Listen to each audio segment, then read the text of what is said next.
मन के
अष्टादश पुराणों की श्री व्यास भगवान की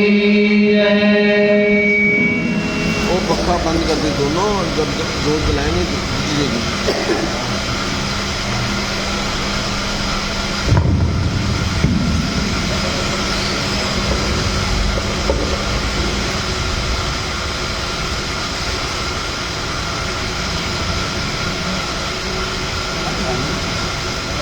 शुरू करें। हाँ हाँ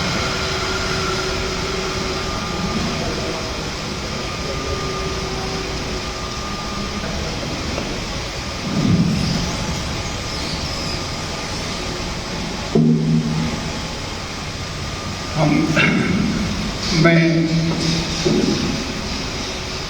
कुछ औपचारिकताएं हैं। पहले मैं अनुरोध करता हूं सभा प्रधान से कृपया आए और दीप प्रज्वलित करें। उनके साथ हमारे सभा के सभी मेंबर बैठे हैं, कृपया वो भी आएंगे और बहनें भी आएंगी सभा की।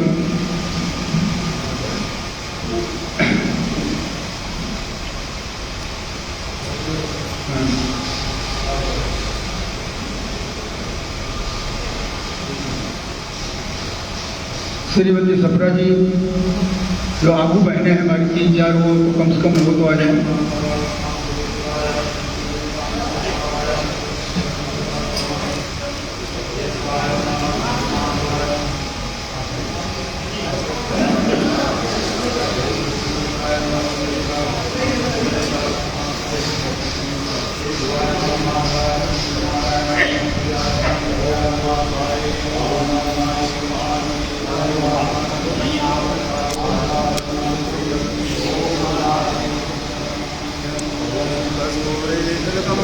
पटले वक्षस्थले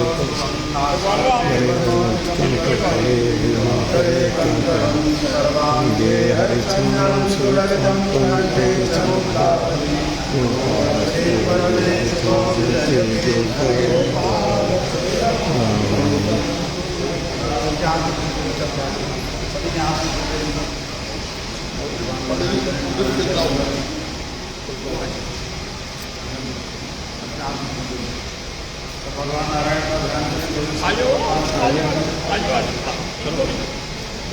ओम हरे ओम स्वस्ति नारायणो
सकल नाम अवश्य सहित हम गोत्र अपना अपना गोत्र अपने पत्नी का नाम बच्चों का नाम सभी का नाम लीजिए सकल परिवार से सहित हम कल्याणाय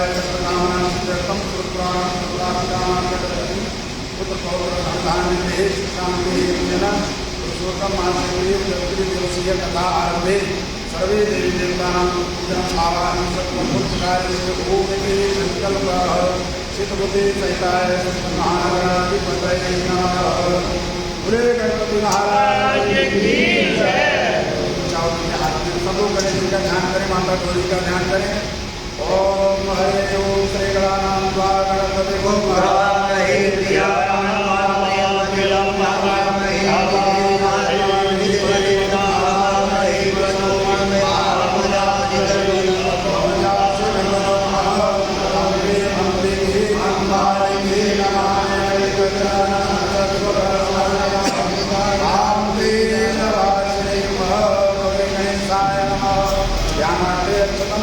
समर्पयामि। भगवान गौरी शंकर का ध्यान करें सब लोग। भवानी शंकर वंदे श्रद्धा विश्वास रूपिणो याभ्याम विनाशतु लक्ष्मी नारायण का ध्यान करें। उन्हीं का ये कथा है, उन्हीं के लिए हो रहे पुरुषोत्तम मास भगवान नारायण का ही है।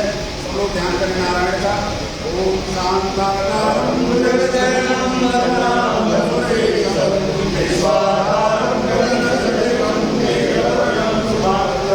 लक्ष्मीकान्तं कमलनयनं योगिराजं वन्दे विष्णुभवयं सर्वलोकैकनाथं श्री लक्ष्मी सदाभिनां भवनानि रूपलक्ष्मीनो व्याप्ताय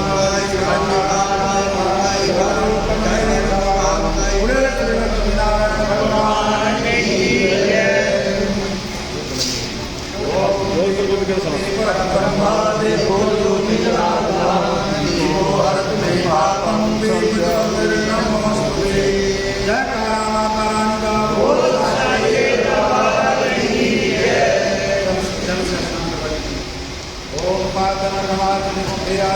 सर्वांगे जलस्नानं समर्पयामि। श्री लक्ष्मीनारायणाभ्यां नमः। सर्वांगे जलस्नानं ओम माला माला वहाँ पर गगन जी के पास है।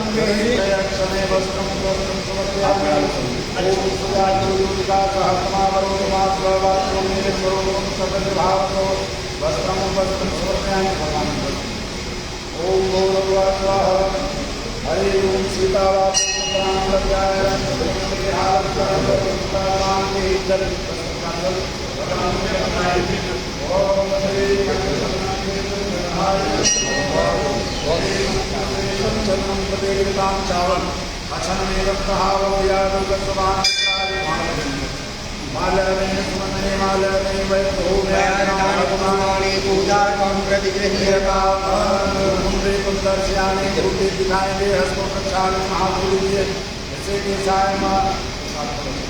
प्राणाय स्वाहा प्राणाय स्वाहा प्राणाय स्वाहा भूमि समर्पयामि। नैवेद्यां जलं समर्पयामि। नमो नमः। भगवान से प्रार्थना करें प्रभु थोड़ी देर सभी परिवार में खुशियाँ हैं। मैं बोल देश सुखी रहे। ओम त्वमादिदेव पुरुषा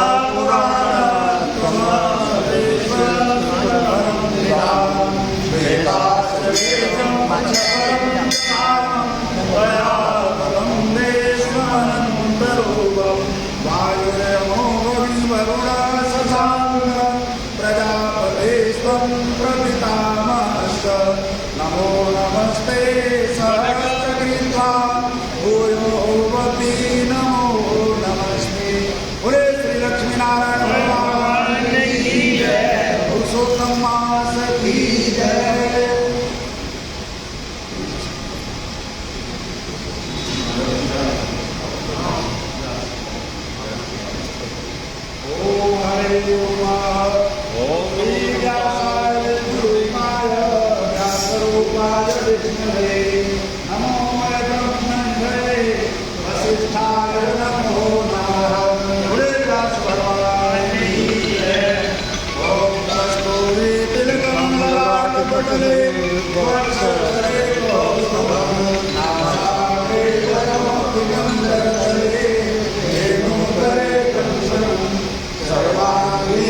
चंदन सुरलिरं कंठे च मुक्तावली गोपाश्री परवेशिको निजते गोपालचूडामणि पूरे विष्णु भगवान की जय व्यास भगवान की जय वृंदावन बिहारी लाल की जय।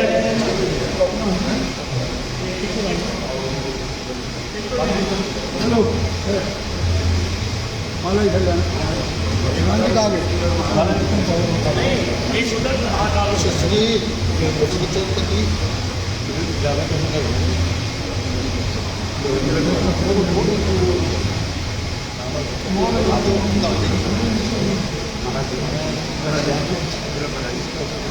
ओम हरे नमो ब्राह्मण देवाय गोब्राह्मणिताय जगत्पिताय कृष्णाय गोविंदाय नमो नमः।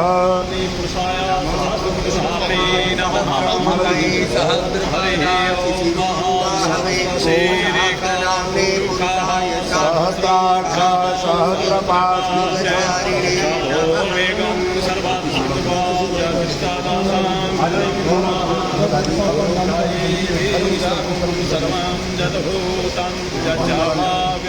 यह है माला पड़ी तिरोहति एतावानश महिमा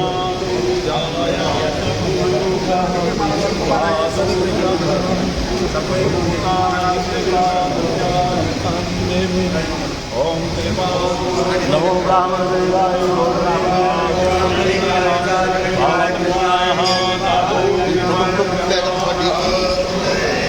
कहीं ज़्यादा लग रहे हैं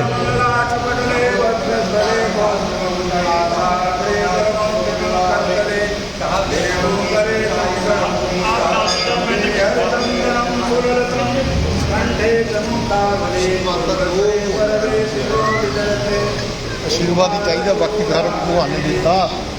अस्ति स्वस्तरुणी कराग्रविलकल्पप्रसूनामृतं वस्तो प्रस्तुतमेणालयनिर्वाणनिर्यातुलं सहस्रस्तस्करिमर्दनीर्विलसत्तोऽपि सहस्रावृतं हस्तं यस्करामर्गमतियो दानं किशोरात्रिः।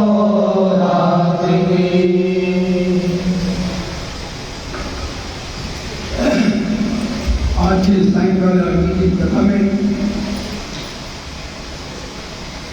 व्यासपीठ पर विराजमान परम पूज्य आदरणीय श्री वरदाचार्य महाराज, उनके बाएं हाथ बैठे हुए रामायणी महाराज, हारमोनियम पर श्री संजू भागवत जी महाराज और उनके और भी सहयोगी और हमारी सभा से आए हुए सभा सदस्य श्री बालकृष्ण जी, हमारे सभा सदस्य वरिष्ठ सभा सदस्य श्री पीडी करण जी, अशोक सिंह जी, प्रधान प्रवेश बंसल जी, उप प्रधान आर वर्मा जी, सुरेश वसीम जी, महिला मंडल प्रधान श्रीमती सपड़ा जी, विनय सोहल जी, बबीता जी, चावला जी और अन्य बहने, आपका इस सभा में स्वागत है और आपकी उपस्थिति को हम नमन करते हैं। सभा की तरफ से महाराज जी का बहुत बहुत अभिनंदन है, स्वागत है कि आपने समय समय पर हमारे ऊपर कृपा की।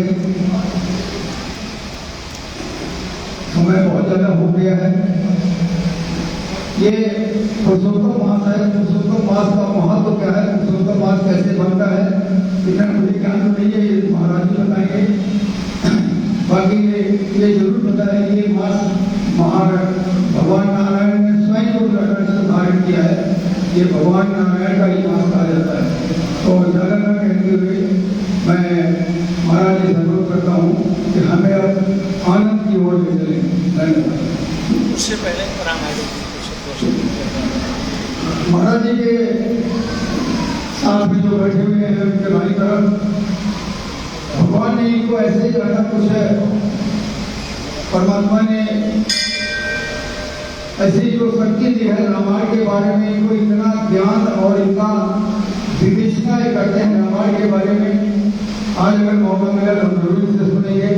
ये रामायणी जी है जिनका अक्सर टाइम लड़का अयोध्या में बीतता है। तो ज़्यादा न कहते हुए महाराज जी से अनुरोध करता हूँ, जब पहले भी महाराज का लेख भेजते हैं और एक अनुरोध जरूर करता हूँ, कल आप लोग जल्दी आएंगे तो कथा भी विस्तार में होगी। अब तो हमारे पास टाइम 2 घंटे का रह गया है, इसलिए कल आप लोग टाइम से आए तो टाइम से ही कथा शुरू होगी। धन्यवाद। राम राम राम वर्णानां मंगलानां चक्रधारो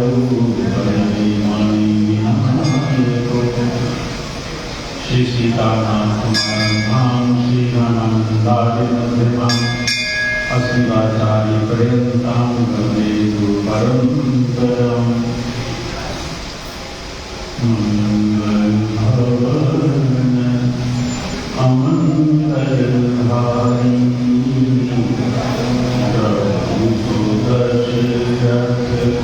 अजित बिहारी जय जय जय हनुमान गोसाई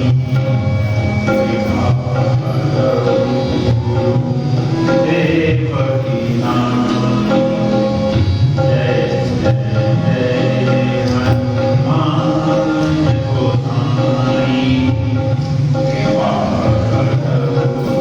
गुरुदेवकी नाई राजा राम राम राम सीता राम राम राम राजा राम राम राम सीता राम राम राजा राम राम राम सीता राम राम राम राजा राम राम राम सीता राम राम राजा राम राम राम सीता राम राम राजा राम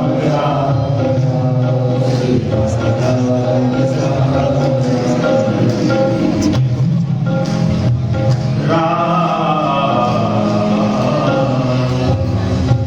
वसियावर रामचंद्र महाराज की है, मोर मुकुट बंसी वाले की है। गंगा मैया की जय, यमुना मैया की जय, सरजू मैया की जय, तुलसी मैया की जय। जय जय श्री सीताराम, जय जय श्री राधे। वंदो प्रथम महीषु चरण, मोह जनित संशय सब हरणा। श्री राम में सब जग जानी, करो प्रणाम जोरि जुग।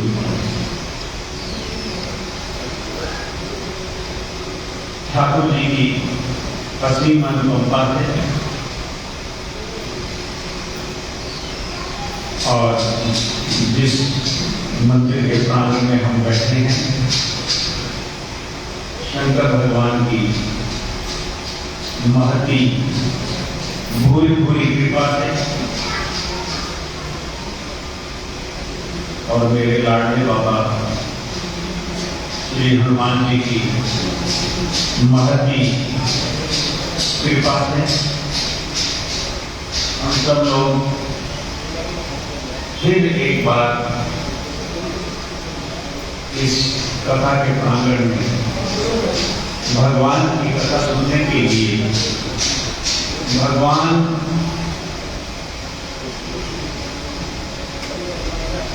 के अनेक रूप हैं, अनेक रूपाए, और भगवान के जन्म भी अनेक हैं। कोई कह नहीं सकता कि इदमित्थम कि इतने होंगे, ऐसा नहीं।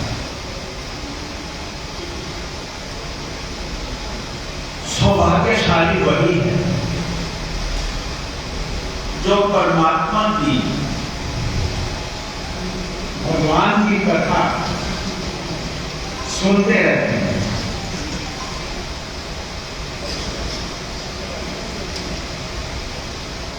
और कथा से ही हमारे जीवन की व्यथा का नाश होता है। सबसे बड़ी बात तो ये है कि आजकल अधिक मास चल रहा है। अधिक मास का प्रभाव आपको एक सेकंड में बता देता हूं। आप जो कुछ भी करते हैं, आप एक माला करते हो तो आपको 1000 माला फेरने का ये जो फल है इस अधिक मास में, और आप इस अधिक मास में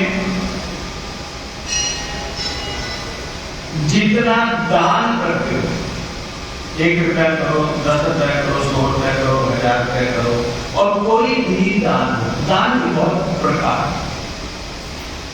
शरीर से, तन से भी दान होता है, मन से भी दान होता है, और धन से भी दान होता है। अब आप कहोगे मन से दान कैसे होगा? मन से ऐसे होगा दान, सवेरे उठो। अब अगर आपका शरीर काम नहीं दे रहा तो रोग हो जाता है, नहीं उठ सकते, तो कम से कम हम इतना तो कह सकते हैं कि हे प्रभु, इस दुनिया के अंदर जितने लोग हैं वो सब सुखी रहें, निरोगी रहें, इतना तो कर सकते हैं भगवान से प्रार्थना। सर्वे भवन्तु सुखिनः, सर्वे सन्तु निरामयाः, सर्वे भद्राणि पश्यन्तु मा कश्चित् दुःखभाग् भवेत्। ये भी तो एक दान है। कोई भी दुनिया में दुखी ना हो, सब सुखी रहे, छोटी सी बात है। हाँ, अगर आप किसी गौशाला के अंदर वहां पर जाकर पाठ करते हैं, प्रभु का नाम लेते हैं, आप किसी गुरुकुल के अंदर जाकर वहां पर भी पाठ पूजा करते हैं या दान करते हैं, या किसी धाम में जाकर भगवान के अयोध्या धाम, वृंदावन धाम अथवा काशी, जहां भी जाकर वहां पर आप तप करते हैं, दान करते हैं, भजन करते हैं, जितना वो दान करते हैं, जो 12 महीने में करते हैं, वो इस अधिक मास में जो 3 साल के बाद में आता है उसका 1000 गुना फल मिलता है। ये पक्की है। और फिर एक बहुत बढ़िया बात इसके अंदर और भी है। अमृत 3 तरह के होते हैं। एक अमृत तो वो है जो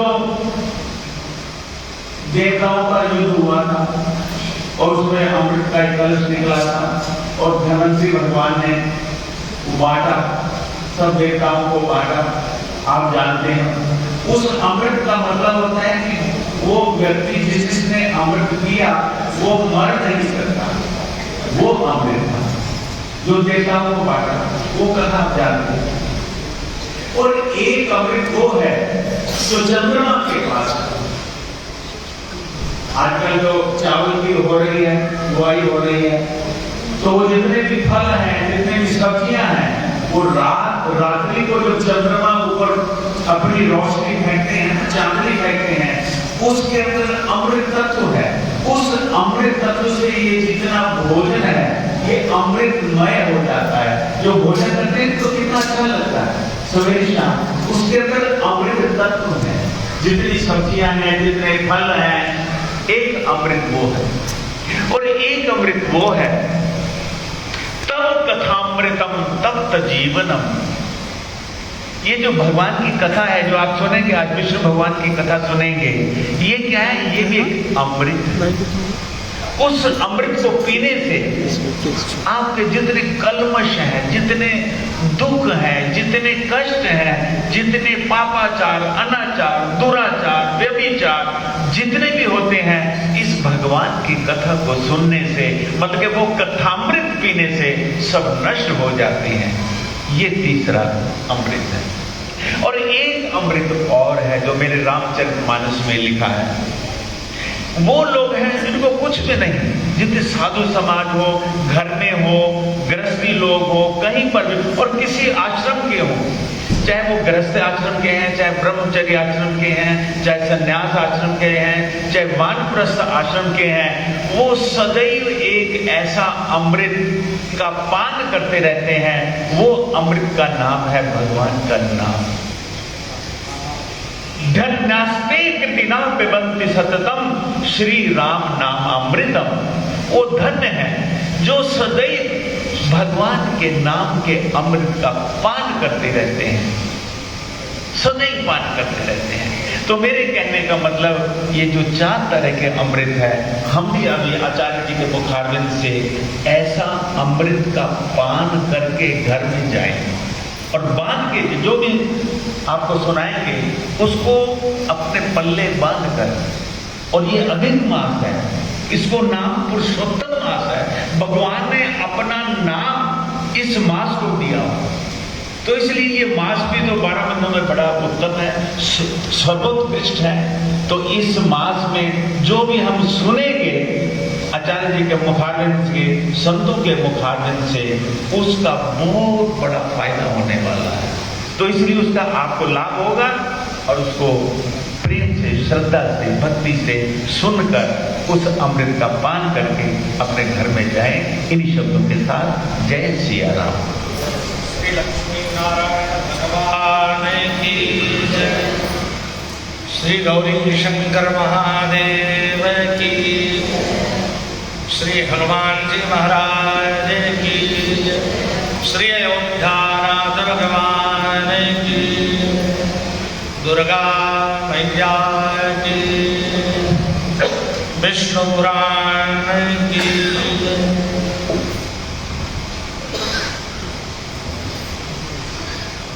हरि ओम। अखिल भुवन जनमस्थेम भंगादिलीले विनत विविध भूत प्रातरक्षैकदीक्षे श्रुति शिरसि विदीप्ते ब्रह्मणि श्रीनिवासे भवतु मम परस्मिन् शेमुषी भक्तिरूपा यस्य स्मरणमात्रेण जन्म संसार बंधनान् विमुच्यते। नमस्तस्मै विष्णवे प्रभविष्णवे। नमः समस्त भूतानां मादिभूताय भूभृते अनेक रूप रूपाय विष्णवे प्रभविष्णवे। गंगातरंग रमणीय जटाकलापं गौरी निरंतर विभूषित वामभागं नारायण प्रियवनंगमदापहारं वाराणसी पुरपतिं भज विश्वनाथं रामं रामानुजं सीतां भरतं भरतानुजं सुग्रीवं वायुसूनुं च प्रणमामि पुनः पुनः प्रणमामि पुनः पुनः। यत्र यत्र रघुनाथकीर्तनं तत्र तत्र कृतमस्तकाञ्जलिं बाष्पवारि परिपूर्णलोचनं मारुतिं नमत राक्षसान्तकं। या देवी सर्वभूतेषु भक्तिरूपेण संस्थिता नमस्तस्यै नमस्तस्यै नमस्तस्यै नमो नमः। ॐ नारायणं नमस्कृत्य नरं चैव नरोत्तमं देवीं सरस्वतीं व्यासं ततो जयमुदीरये। केवल एक चौपाई। जय जय जय हनुमान। केवल एक चौपाई।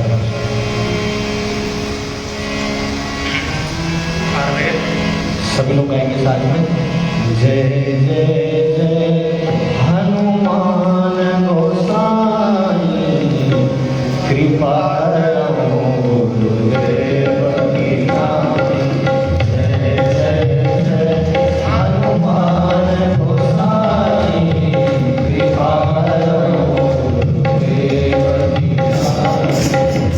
जय जय जय हनुमान गोसाई कृपा करो गुरुदेव की नाई।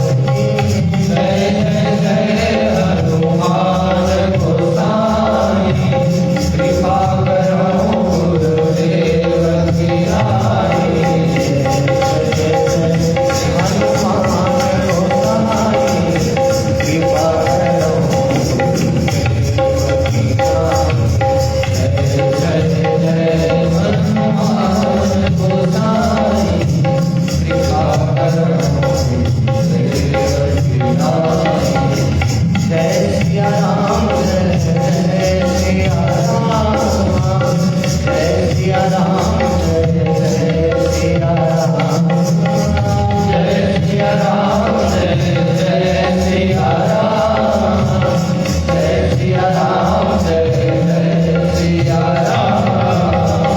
राधे श्याम जय राधे श्याम राधे श्याम जय राधे श्याम राधे श्याम जय राधे श्याम राधे श्याम जय राधे श्याम। जय सिया राम जय सिया राम जय सिया राम जय सिया राम जय सिया राम जय सिया राम जय सिया राम जय सिया राम। राधे श्याम जय राधे श्याम। श्री वैकुंठ नारायण भगवान की जय हो।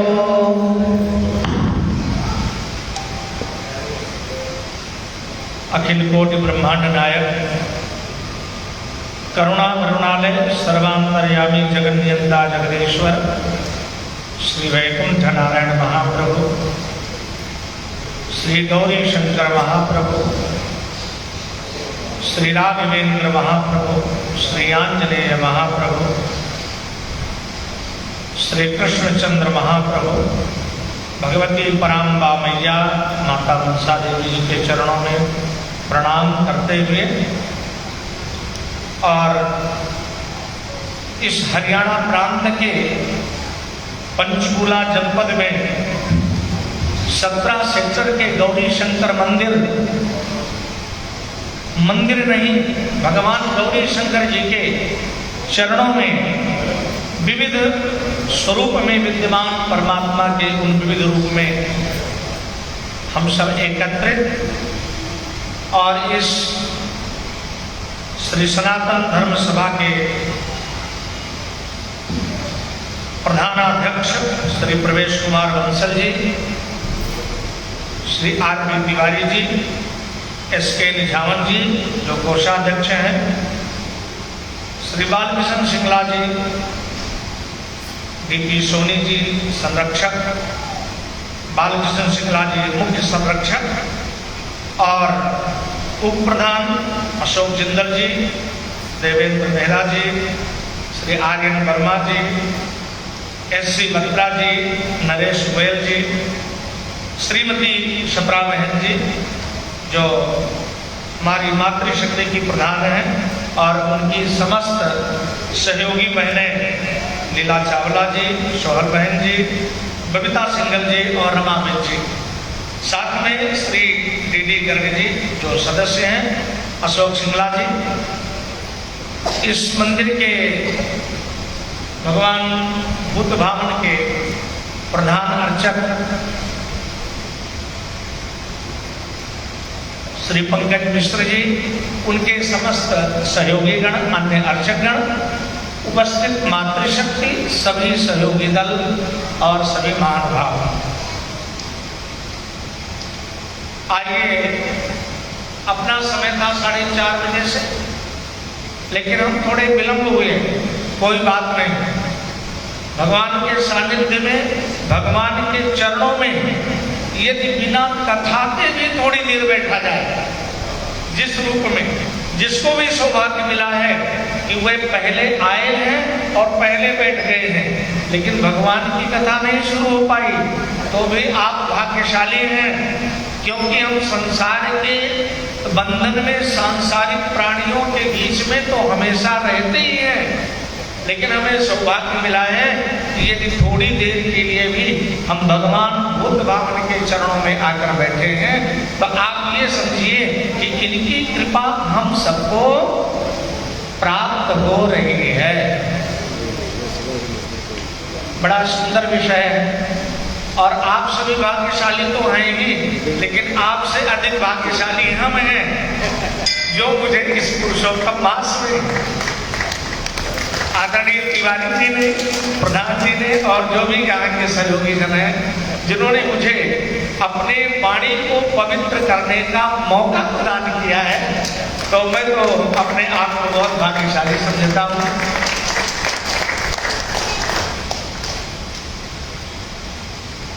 मूल बात तो ये है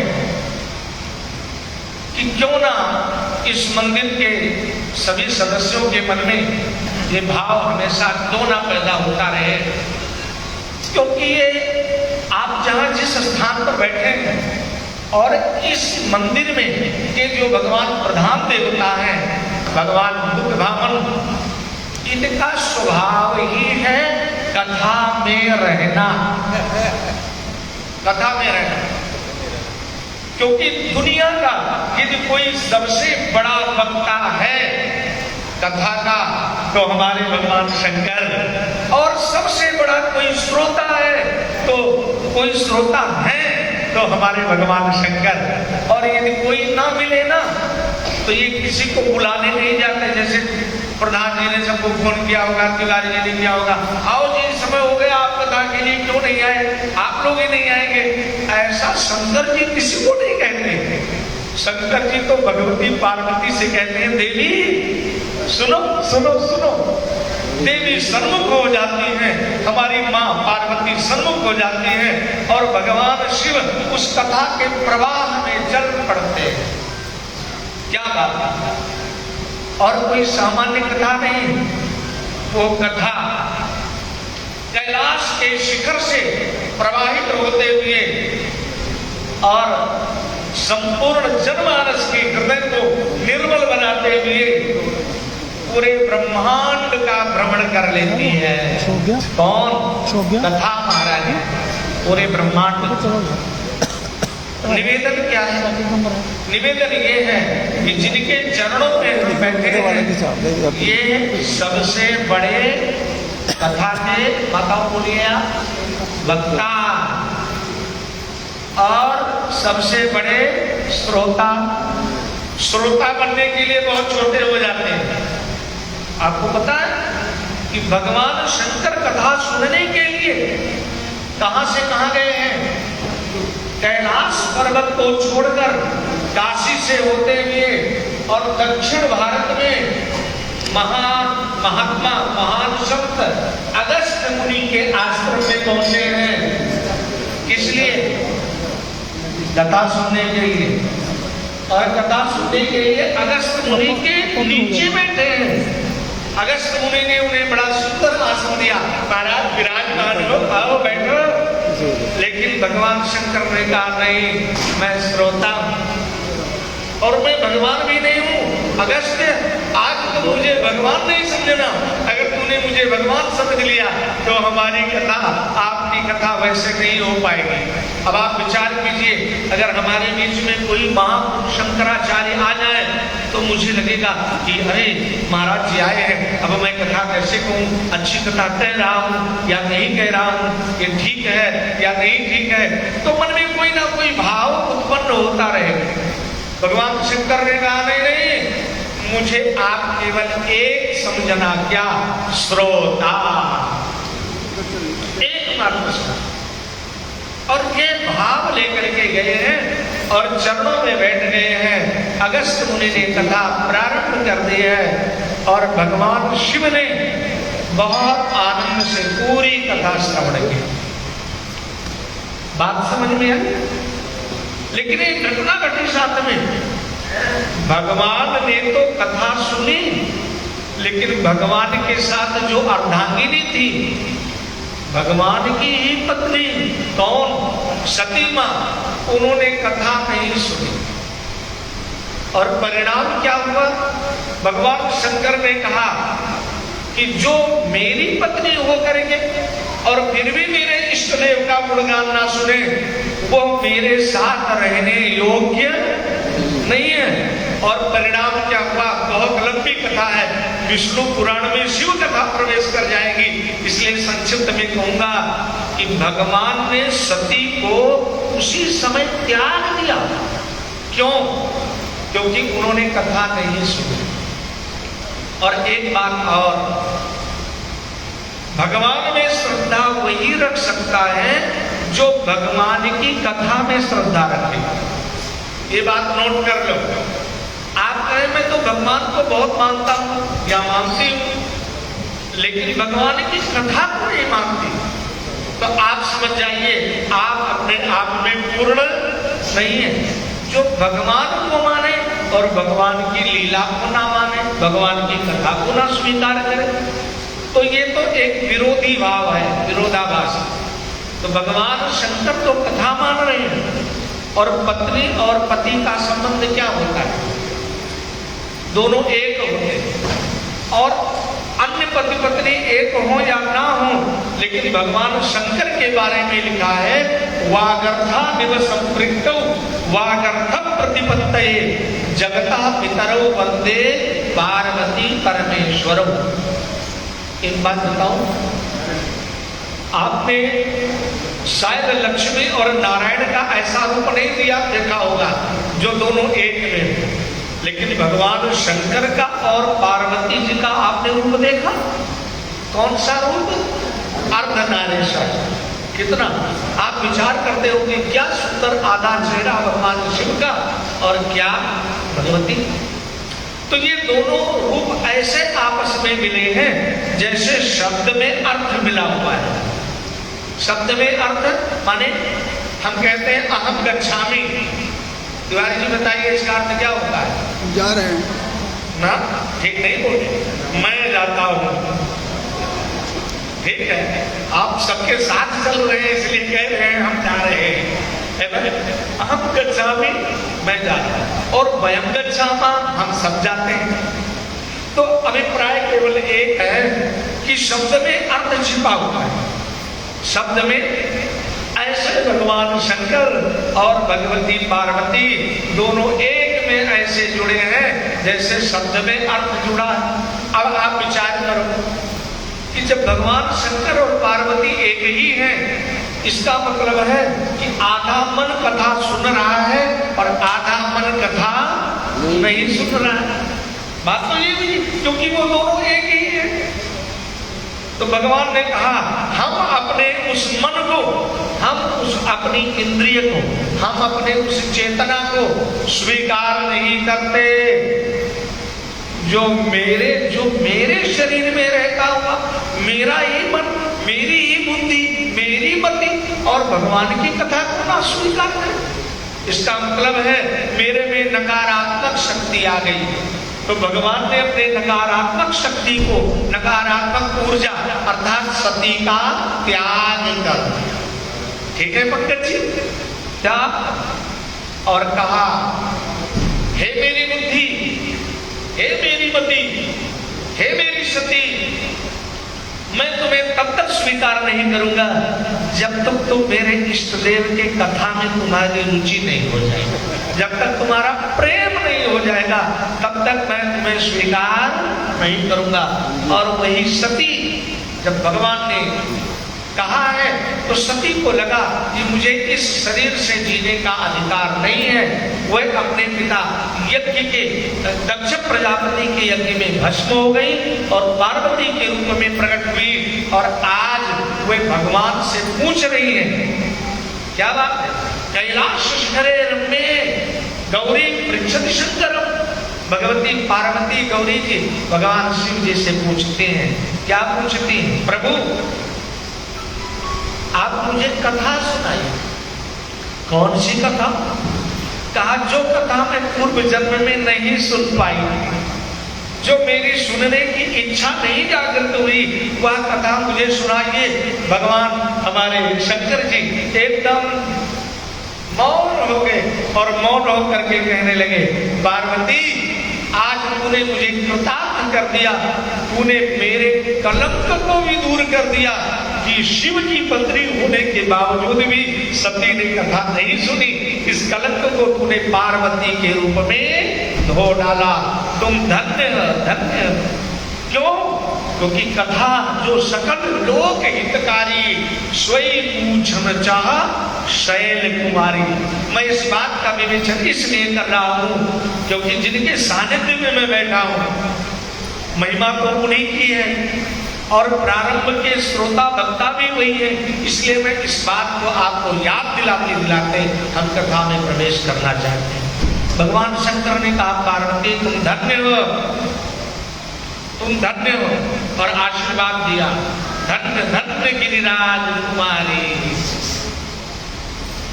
तुम समान नहीं। आपको याद है? तुम समान नहीं को उपकारी। ये कौन कह रहा है? भगवान शंकर भगवती पार्वती को कह रहे हैं। इन्हीं भगवान विष्णु की कथा सुनने के लिए, विष्णु वाले राम जी की, तुम समान नहीं को उपकारी। कहा क्यों? कहा पूछो रघुपति कथा प्रसंगा। आपने मेरे रघुपति के, मेरे इष्ट देव के बारे में कथा प्रसंग पूछा है और ये ऐसे सामान्य कथा नहीं है, ये तो सकल लोक जग पावन गंगा। ये कथा गंगा के समान है।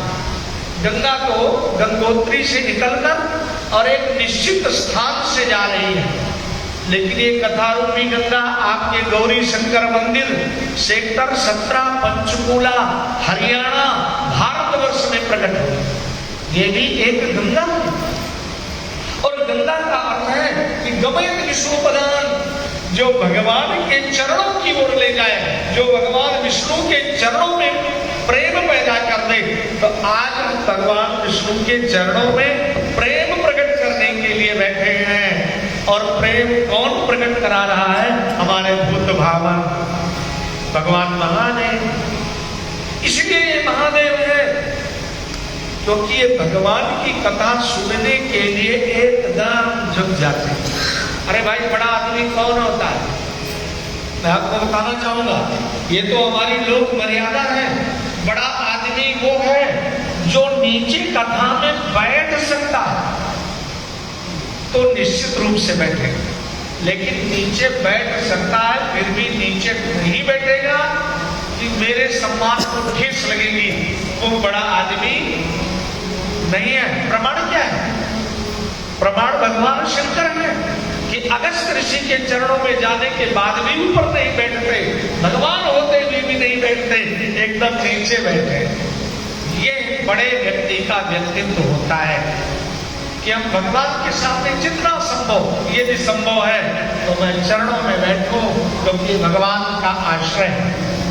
भगवान शंकर ने पार्वती को क्या कहा? धन्य धन्य गिरिराज कुमारी, तुम समान नहीं।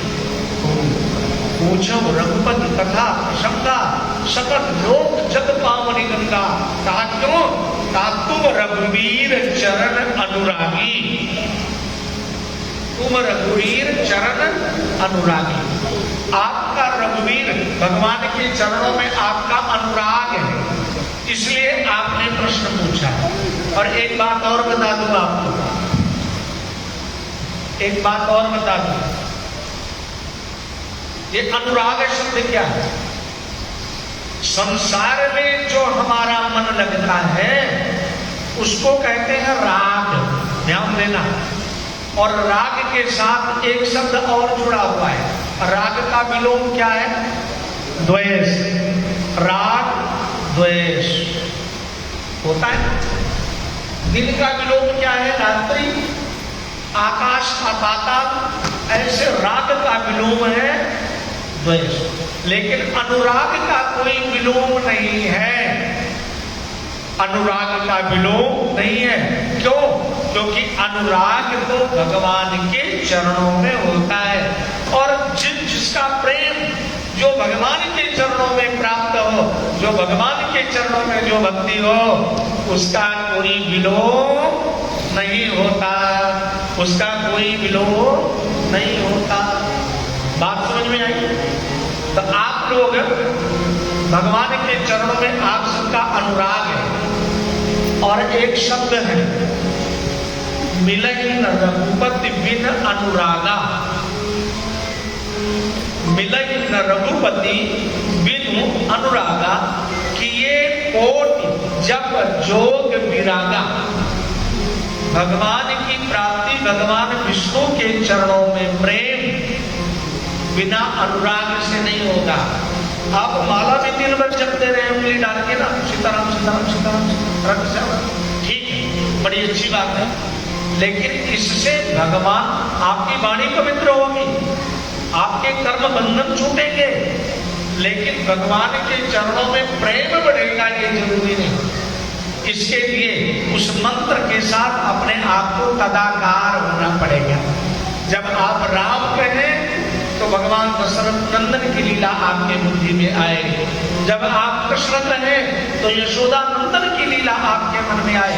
ऐसे ऐसे हमारा मन भगवान के चरणों की ओर बढ़े, इसको कहते हैं अनुराग। और जीवन में जिनको अनुरागी की प्राप्ति हो जाए, दुनिया में उनको कहते हैं बड़भागी। क्या कहते हैं? बड़भागी। ध्यान देना, आपने दो ही शब्द सुना होगा, कहे ये तो बड़े भाग्यशाली है और अमुक व्यक्ति तो अभागा है। कहे अभागा क्यों है?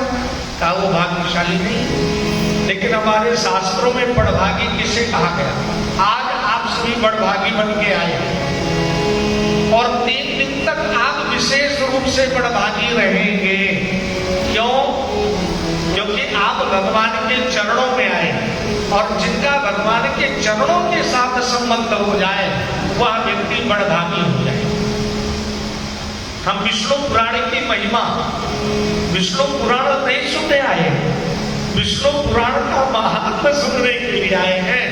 महात्म्य का अर्थ है कि भगवान के चरणों में यदि प्रेम हो जाए तो क्या होगा, और यदि भगवान के चरणों में प्रेम होगा तो कैसे होगा।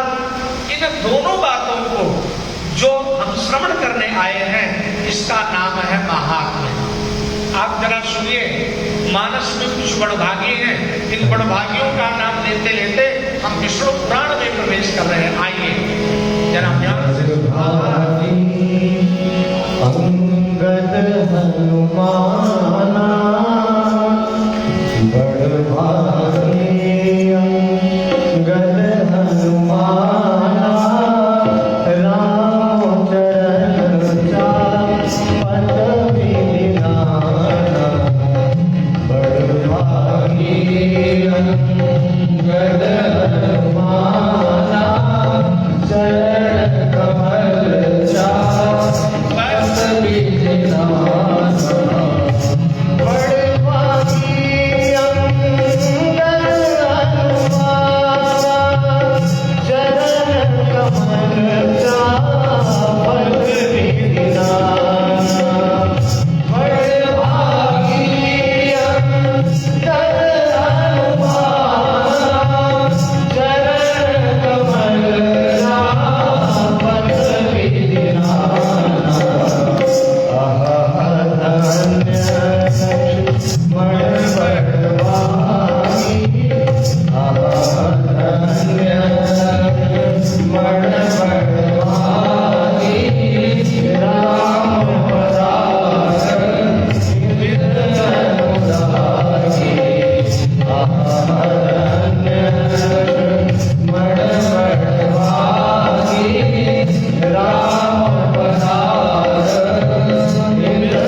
श्री लक्ष्मी नारायण भगवान की। आप बड़भागी इसलिए हैं क्योंकि आपके मंदिर में जो विराजमान हैं देवी देवता, ये सब अपने बड़े के प्रति कृतज्ञ हैं, कृतज्ञ किए का उपकार मानने वाले। बड़भागी अंगद हनुमाना, हनुमान जी बैठे हैं सामने। क्यों बड़भागी? एक तो राम जी की कथा को श्रवण, राम लखन सीता मन बसिया। राम लखन भगवान की कथा को कान से भी सुनते हैं और कान से सुनते सुनते ना उनको कानों के माध्यम से उन्होंने अपने हृदय में जगा दी। आप बताओ, जब आप कथा सुनते हैं और बहुत भावुक हो जाए तो आपका हृदय पिघलता है कि नहीं? आप सुसुकने लगेंगे और सबसे पहले हृदय आपका द्रवित हो। कब द्रवित होगा? जब आप कोई अच्छी चीज सुनेंगे और सुनते सुनते ऐसी बात होगी कि आपका मन द्रवीभूत हो जाएगा और द्रवी होते होते भगवान वहां विराजमान हो जाएंगे। तो हनुमान जी भगवान की इतनी कथा सुन चुके हैं कि इन्होंने कहा, प्रभु अब आपकी कथा कहीं दूर सुनने नहीं जाना चाहता। मैं चाहता हूं कि आपकी इतनी कथा मैंने सुन ली है कि अब आप मेरे हृदय में ही बैठ जाओ। तो हनुमान जी के हृदय में कौन बैठ गया? कौन बैठ गया? राम जी। और कहे, प्रभु ऐसे मत बैठो, ऐसे मेरे साथ मित्रता बना के नहीं बैठना। ऐसे कि बसो राम सर चाप धर। प्रभु मेरे हृदय में आप बैठो, लेकिन धनुष बाण लिए रहना। कहा क्यों? कहा कभी मेरे मन में अगर कोई और भी बैठना चाहे, कोई संसार का कोई विकार, काम, क्रोध, मद, लोभ अगर कोई आना चाहे तो आप तुरंत अपने धनुष बाण से तुरंत उनको दूर भगा देना। इसलिए ऐसे नहीं कि आंख मूंद के आओ बैठ जाओ, कोई आपको धक्का दे के और आके बैठ जाए। ना ना, धनुष बाण देकर प्रणवो पवन कुमार खल मल पावक ज्ञान धन और जास हृदय आधार बसई राम सर चाप। प्रभु धनुष बाण लेके आना। और राम जी हनुमान जी के हृदय में धनुष बाण लेकर बैठे कि दुनिया की और कोई कल्पना, दुनिया के और कोई विकार और दुनिया के और कोई विचार मेरे राम मेरे हृदय में ना आ पाए। ऐसे हनुमान जी बड़भागी हैं कि नहीं? बताओ जी, दिवाली बताओ। बड़भागियों की लाइन नहीं है, क्या बात है? हनुमान और राम परिवार में लक्ष्मण जी को देखो। आहा, धन्य लक्ष्मण बड़भागी। लक्ष्मण बड़भागी क्यों है? क्योंकि उन्होंने कहा, प्रभु आपके अलावा मेरे जिंदगी में तो कोई आई नहीं। राम जी को अयोध्या का जब राजा बनाया गया तो जानकी जी और राम जी दोनों बैठे। लक्ष्मण जी को कहे, तुम लोग किनारे हो जाओ, चलो। मैंने राम जी ने नहीं कहा। राम जी तो चाहते थे कि चारों भाइयों का अभिषेक हो, लेकिन लक्ष्मण जी ने कहा नहीं। फिर भी भगवान ने राम दरबार में लक्ष्मण को, भरत को, शत्रुघ्न जी को सबको अपने साथ में रखा। क्यों? क्योंकि ये बड़भागी है और अंगद भी बड़भागी। क्यों? आपको पता होना चाहिए। भगवान जब राम जी ने कहा कि अब सब सखा जाओ, भजो कोई दृढ़ ने, सभी अयोध्या में सभी वानरों को कहा राज्याभिषेक के बाद जाओ, तो अंगद बोला ही। अंगद कहा, ना प्रभु ना, मैं तो नहीं जाऊंगा। कहा क्यों? कहा आपके घर में कोई नीच टाल होगी तो भी मैं करूंगा। भगवान ने कहा, अंगद तुम भाग्यशाली तो हो, लेकिन तुम्हें बोलने का ही नहीं पता है। तुम्हें बोलने का नहीं पता। भगवान के दरबार में कोई नीच टाल थोड़ा होती। आप बताओ, इस मंदिर में जहां आप बैठे हो, इस मंदिर में अगर आप आकर के रोज झाड़ू लगाओ ना, तो आप ये नहीं कह जाओगे, आपको कोई संकोच नहीं होना चाहिए। हमारे ग्रंथ में लिखा, विष्णु पुराण में लिखा कि वह प्राणी धन्य है, और ये प्रार्थना में लिखा है, हे प्रभु आप ऐसी कृपा कब करोगे जब मैं प्रातः काल अपने घर से उठकर और बिना किसी भाव के आपके मंदिर में आऊंगा और झाड़ू लेकर के मैं मार्जनी करने लगूंगा, झाड़ू लगाने लगूंगा। ऐसी कृपा आप मेरे पर कब करोगे प्रभु? ये ऋषियों मुनियों ने प्रार्थना की है, और हमें किस चीज की जरूरत है? एक सेवादार रख लो, क्या करेगा? मंदिर में झाड़ू लगाएगा, मंदिर में पोछा लगाएगा। नियम बनाओ। हम लोगों के जीवन में ये स्वभाव में आना चाहिए कि मंदिर में पोछा लगाने वाला, झाड़ू लगाने वाला कोई पैसे का व्यक्ति नहीं होना चाहिए। एकदम। ये कौन सी सेवा, ये कौन सी चरण सेवा? ये सेवा नहीं है, ये तो एक अहंकार का भाव है। नहीं, हम अपने आप को निर्मल कर, हम जब मंदिर में झाड़ू लगाएंगे तो भगवान मेरे हृदय में जो कामादि दोष है, भगवान कहेंगे तुम मेरे यहाँ झाड़ू लगाओ और मैं तुम्हारे हृदय में जितने भी दोष हैं उन दोषों का झाड़ू लगा के पूरा एकदम साफ सुथरा कर दूंगा। बात समझ में आई? इसलिए ये तो भाग्य की बात है, भाग्य की बात। अंगद ने कहा प्रभु मैं आपके यहाँ नीच काल करूंगा। हनुमान जी ने राम जी की ओर देखा, राम जी हंसने लगे। हनुमान जी ने कहा प्रभु अंगद बेचारा अभी इसको बोलने का पता नहीं है, बड़ा निर्मल स्वभाव का है, सेवा तो करना चाहता है, लेकिन इसे पता नहीं कि मैं बोलूं क्या। मैं निवेदन कर रहा हूं कि इस मंदिर प्रांगण में हम सबको वंदन कर रहे हैं।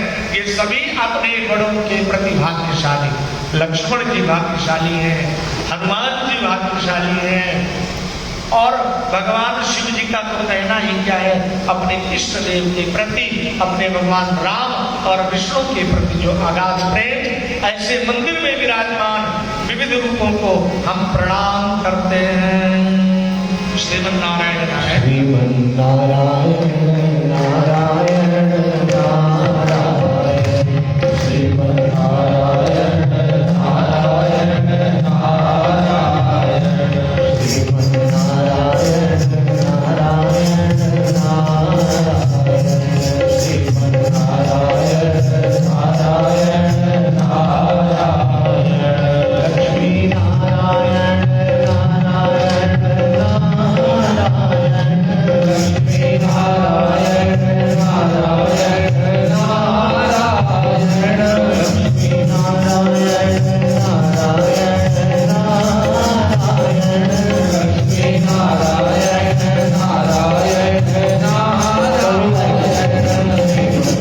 नारायण,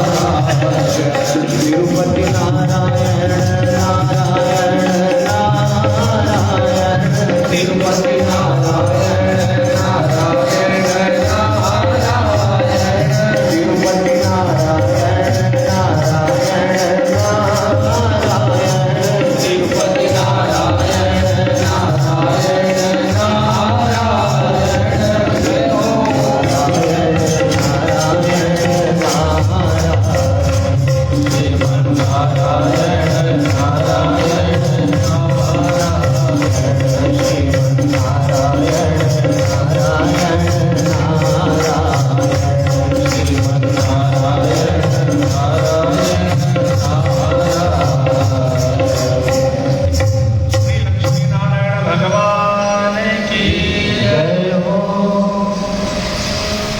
अब आप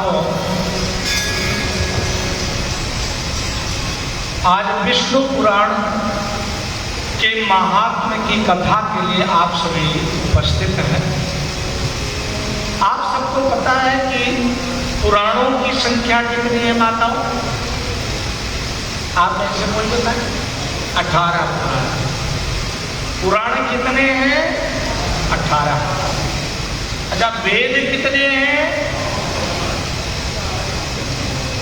और वेद के अंग कितने हैं? 6। बात समझ में आ गई? वेद 4 हैं, वेद के 6 अंग हैं और पुराण 18 हैं।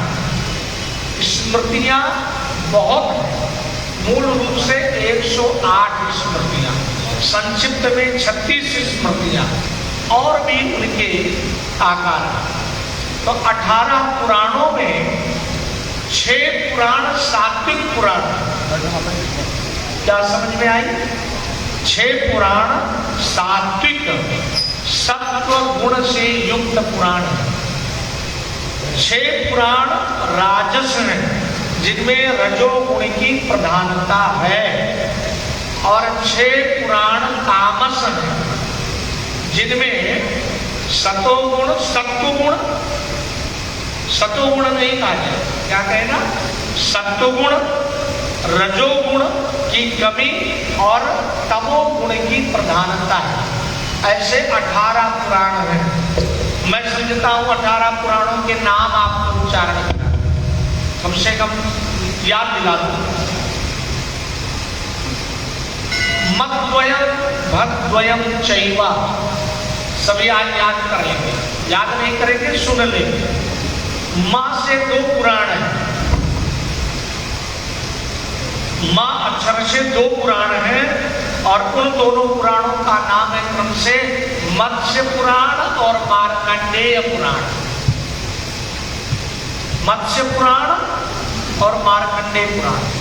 मत्स्य पुराण में भगवान, आपने सुना होगा, राजा सत्यव्रत होते हैं, भागवत जी में वर्णित है, और सत्यव्रत राजा को भगवान नारायण स्वयं ये याद दिलाते हैं, स्मरण दिलाते हैं कि आज के कुछ दिन बाद प्रलय होने वाला है, और मैं इस संसार रूपी सागर में मछली के रूप में आऊंगा, मेरी सींग बड़ी सी होगी, और मेरे सींग में आप अपनी नौका को सत्यव्रत को ये बांध देना, और जब तक प्रलय रहेगा तब तक ये नौका चलती रहेगी, और बाद में पुनः जल समाप्त होने के बाद आप पुनः राज्य करना। तो ये किस पुराण का वर्णन है बताओ? मत्स्य पुराण का वर्णन है। और एक पुराण है मार्कंडेय पुराण।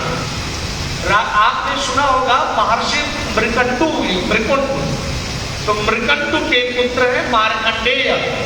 जिन मार्कंडेय महर्षि ने प्रणाम के बनकर, जिनकी उम्र केवल 7 वर्ष की थी, लेकिन ऋषियों मुनियों को प्रणाम करते करते उन्होंने अपनी आयु दीर्घायु बना ली, बहुत लंबी उम्र वाले हो गए। और आज के समय में शास्त्र कहते हैं, भागवत जी में लिखा है, जिसको लंबी उम्र की कामना हो, ऐसे व्यक्ति मार्कंडेय ऋषि की पूजा करें। आप विचार करो, जिनकी उम्र केवल 7 वर्ष की थी, आज वे व्यक्ति को, प्राणी मात्र को लंबी उम्र करने के लिए आशीर्वाद देने के योग्य हो गए। किसके बल पर? केवल बड़ों को प्रणाम करने के बल पर, बड़ों से आशीर्वाद। ऐसे पुराण जो स्मरित है उसका नाम है मार्कंडेय पुराण। आपने 2 पुराण सुन लिया। नंबर 1 मत्स्य पुराण, सत्यव्रत राजा से जुड़ा हुआ। नंबर 2 मार्कंडेय पुराण, जो मृकंडु के पुत्र भगवान मार्कंडेय जी ने इस पूरे ब्रह्मांड की लीला देखी है।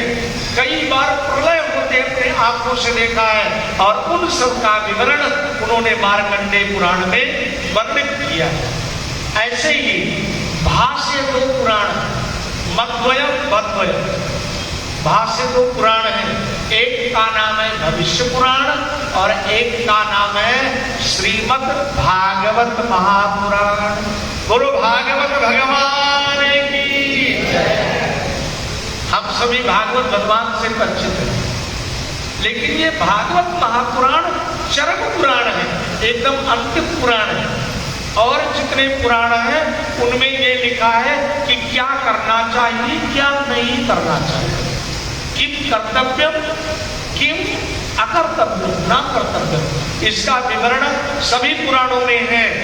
लेकिन भागवत जी में केवल एक ही वर्णन है, बस हो जाओ हो जाओ हो जाओ। किसके हो जाओ? भगवान के हो जाओ। और ये दो पुराण इस बात का डिंडिम घोष करता है, एक विष्णु पुराण और एक भागवत पुराण।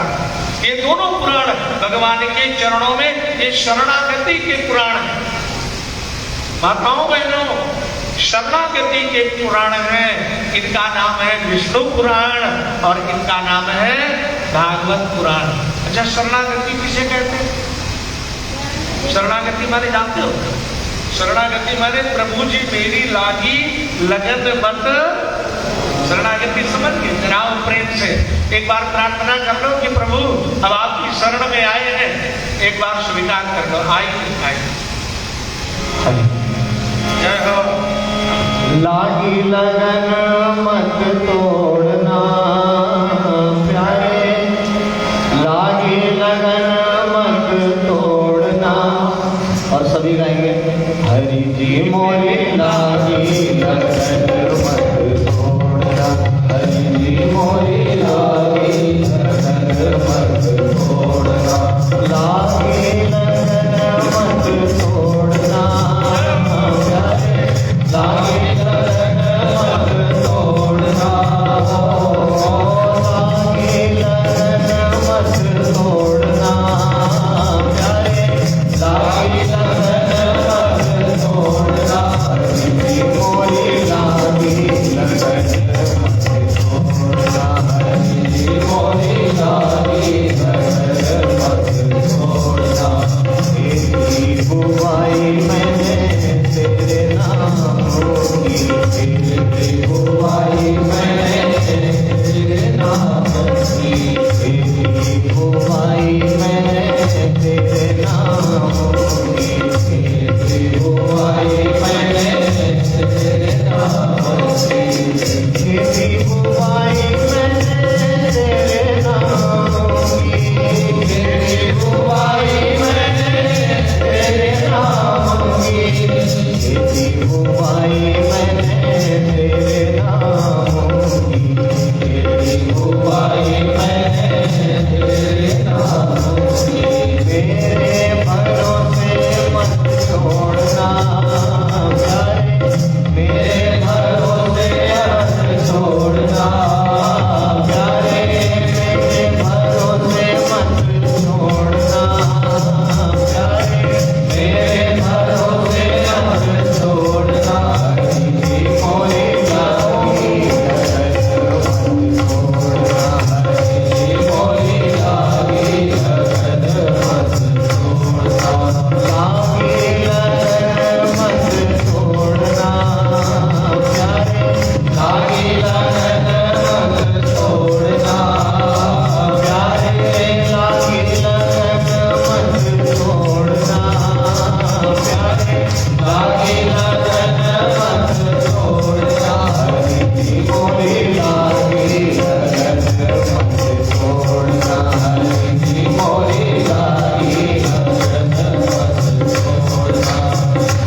रह गहरा नाम पुरानी, रह गहरा नाम पुरानी, रह गहरा नाम पुरानी,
लगता है कि ये सभी माताओं को याद हो, सच है।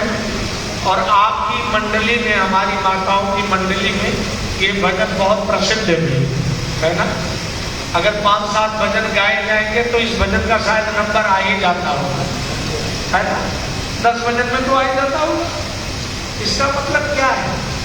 इस भजन का अभिप्राय ये है कि हे प्रभु, हे भगवान बुद्ध वामन, अब आपके मंदिर में यदि मेरा मन आपके चरणों में लग जाए और यदि एक बार आपने मुझे स्वीकार कर लिया तो किसी भी कीमत पर मेरा एक दिन भी ऐसा ना बीते जिस दिन आपका दर्शन मुझे ना हो पाए।